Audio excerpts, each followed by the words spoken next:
So we are a pallet manufacturing company and also a mulch manufacturing company. We also have a garden center. So we build new pallets, refurbish used pallets, and anything we can't use, we'll put it into the shredder or the grinder and turn it into a landscape mulch.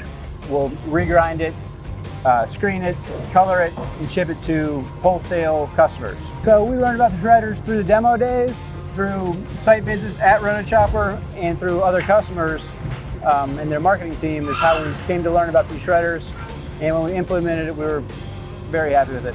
Tim, you've been working with Rotochopper for a while now. How's your relationship been with the company? Our relationship's been great.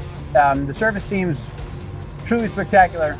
We've had trouble in the past with other manufacturers getting the right parts and pieces and knowledge and know-how, but with the service team at Rotochopper, they've really been able to help us over the phone diagnose 99% of our problems and walk us through what we need to do.